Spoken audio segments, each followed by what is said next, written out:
अस्सलाम वालेकुम dear friends. आज हाज़िर हैं classification of computer means computer के टॉपिक में। ठीक है, तो पहले वीडियो में हमने ये सीखा था कि कंप्यूटर का इंट्रोडक्शन और कंप्यूटर क्या है, वो डेफिनेशंस भी हमने पढ़ी थी। तो एनालॉग और डिजिटल कंप्यूटर में हमने फ़र्क भी मैं समझा था कि एनालॉग मशीन है और डिजिटल भी एक मशीन है, लेकिन दोनों में फ़र्क क्या है ये समझे थे हमने। तो आज हम समझेंगे कि क्लासिफिकेशन ऑफ कंप्यूटर। ठीक है, हम क्लासिफिकेशन क्यों करते हैं?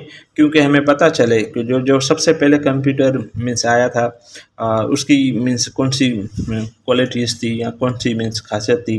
तो फर्स्ट जनरेशन कंप्यूटर है हमारा, ये कब स्टार्ट हुआ? मीन्स 1940 से लेकर 1950 तक अप्रॉक्सीमेटली ये ईयर्स हम लिखते हैं, लेकिन इससे थोड़े ये कंप्यूटर पहले था लेकिन यूज़ में नहीं था। ठीक है, तो इस कंप्यूटर में वैक्यूम ट्यूब इस्तेमाल होते थे। तो वैक्यूम ट्यूब क्या है? जो पहले ज़माने में की टीवी थी इस तरह से थी, तो उनमें एक ट्यूब था मीन्स पीछे मीन्स स्क्रीन से लेकर पिछली साइड तक, तो उसको हम कहते हैं कि वैक्यूम ट्यूब यूज़ होते थे। ठीक है, ये इसके बाद आई सेकंड जनरेशन। सेकंड जनरेशन कहाँ से शुरू हो रही है? से 1950 तक से लेकर 1960 तक। तो इसमें वैक्यूम की इस जगह पे ट्रांजिस्टर यूज़ होने लगे। ठीक है, फिर थर्ड जनरेशन थर्ड जनरेशन जो है वो 1960 से लेकर 1970 तक आई। इसमें क्या चीज़ हुई? यूज़ आईसीज, जिसको हम कहते हैं कि आईसीज यूज़ हुई, मीन्स इंटीग्रेटेड सर्किट। ठीक है, इंटीग्रेटेड सर्किट जिसको हम कहेंगे। ठीक है, फिर बाद में आया फोर्थ जनरेशन, ये 1970 से लेकर अब तक मौजूद है, माइक्रो प्रोसेसर जिसमें यूज़ होता है। ठीक है, तो फिफ्थ जनरेशन ये प्रेजेंट है और फ्यूचर में इसकी बहुत सारे टेक्नोलॉजी आएंगी और ये फ्यूचर में भी मौजूद है। मीन्स वो क्या है? Artificial intelligence. ये काम करता है आर्टिफिशियल इंटेलिजेंस पे। ठीक है, तो इसके एग्जांपल कौन से होंगे? मसलन रोबोट जो हैं वो आर्टिफिशियल मीन्स इंटेलिजेंस पे मीन्स चल रहे हैं। ये टेक्नोलॉजी है, एडवांस टेक्नोलॉजी है। बहुत सारे कंट्रीज़ जो हैं एडवांस कंट्रीज़ इस पे काम कर रहे हैं। तो फर्स्ट जनरेशन जो हमने यहाँ पे पढ़ी, तो इसकी थोड़ी यहाँ पे मैंने लिखा है कि अबाउट फर्स्ट जनरेशन मीन्स इसकी सीक्वेंस या इसके फीचर्स क्या थे। फर्स्ट कंप्यूटर जो था वो लार्ज स्पेस मीन्स वो जगह बहुत लेता था। ठीक है, एक्सपेंसिव था, बहुत कंज्यूम था, मीन्स इलेक्ट्रिसिटी बहुत कंज्यूम करता था, मोर इलेक्ट्रिसिटी कंज्यूम्स। हीट जनरेट बहुत करता था, मसलन जब उसको चलाते थे तो पूरा जगह या जिस एरिया में होते थे तो मीन्स हीट बहुत मीन्स उसको प्रोड्यूस होती थी। ठीक है, फिर लो लेवल मशीन लैंग्वेज थी। ये मशीन लैंग्वेज जो थी, कोडिंग जो सिस्टम था उसमें इतनी ज़्यादा पावरफुल नहीं था, मीन्स उसको लो लेवल लैंग्वेज कहते हैं, जिस तरह से शुरुआती इसकी लैंग्वेज थी। ठीक है, lot of time to operate, ये ज़्यादा वक्त लेता था ऑपरेट करने में। इनपुट बेस्ड पंच कार्ड, हम इसको इनपुट जो करते थे ना वो पंच कार्ड करते थे। ठीक है, तो ये फीचर्स थे इसके फर्स्ट जनरेशन के। फिर सेकंड जनरेशन है, इसके क्या फीचर थे? तो सेकंड जनरेशन में क्या हुए? वैक्यूम की जगह पे ट्रांजिस्टर्स यूज़ होने लगे। तो ये स्मॉल साइज था इसका, फास्टर, तो इससे ज़्यादा थोड़ा फास्ट था। अगेन इसमें जो इनपुट देते थे वो पंच कार्ड के जरिए से देते थे।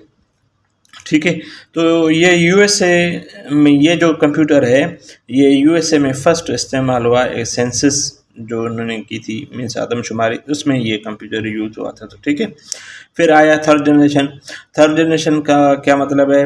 द यूज़ ऑफ आईसीज, इसमें इंटीग्रेटेड सर्किट्स यूज होने लगे। ये इंटीग्रेटेड सर्किट्स सिलिकॉन चिप के बने हुए थे, सेमीकंडक्टर के।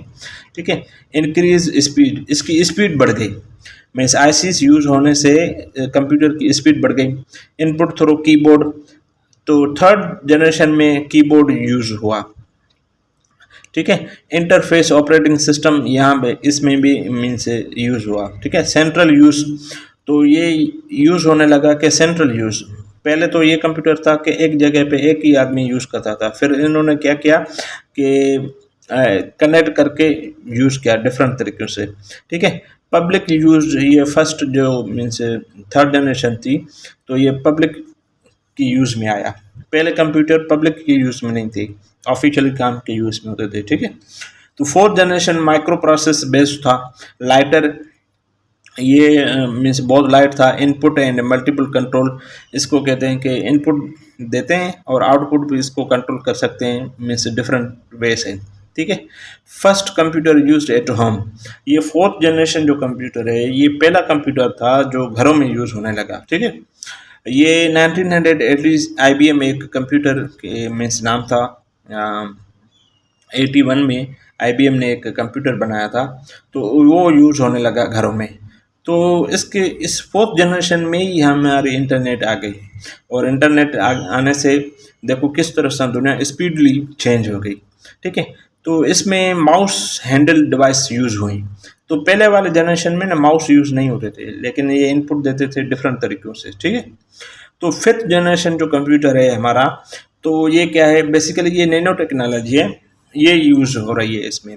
रेस्पॉन्ड नेचुरल लैंग्वेज और रिबोट्स, ये नेचुरल लैंग्वेज जैसे आदमी एक गुफ्तगू करता है, हम आपस में गुफ्तगू करते हैं, तो ये तो हमारा नेचुरल लैंग्वेज है ना। इसी तरह से रोबोट्स में भी ये नेचुरल लैंग्वेज यूज़ हो रही है। अगर हम कहेंगे रोबोट से मीन्स जितने भी हमारे ज़्यादातर फैक्ट्रीज़ हैं या इस तरह से डेवलप कंट्रीज़ में, तो उनमें ज़्यादातर ये चीज़ हो रही है, फिफ्थ जनरेशन कंप्यूटर यूज़ हो रहे हैं। तो रोबोट को पता नहीं है कि ये लैंग्वेज जो मीन्स कोई भी किसी भी कंट्री से एक आदमी आए उसके साथ डिस्कस करें, तो रोबोट क्या करता है कि उसकी लैंग्वेज को समझ लेके कोडिंग सिस्टम उसको आर्टिफिशियल इंटेलिजेंस जिसको कहते हैं उसमें कन्वर्ट करता है, फिर उसी को रिस्पॉन्ड देता है उसी की लैंग्वेज में। उसको कहते हैं कि नेचुरल लैंग्वेज रिस्पॉन्ड करता है ये। तो ये क्लासिफिकेशन हमने आज पढ़ी, इसके बारे में वो डिटेल क्वेश्चन भी पढ़े। इसके क्वेश्चन आते हैं टेस्ट में बहुत, तो ये किस तरह से क्वेश्चन आते हैं, तो वो एक में क्वेश्चन पेपर बना के और यहाँ पे ही हम हल करेंगे, तो इस समझ लेंगे कि मीन्स इसके किस तरह से क्वेश्चन आएंगे टेस्ट में। तो फ्रेंड्स, आज यकीनन आपको वीडियो पसंद आया होगा। नेक्स्ट वीडियो में हाजिर होंगे, तब तक इजाज़त देते हैं। अल्लाह हाफिज़।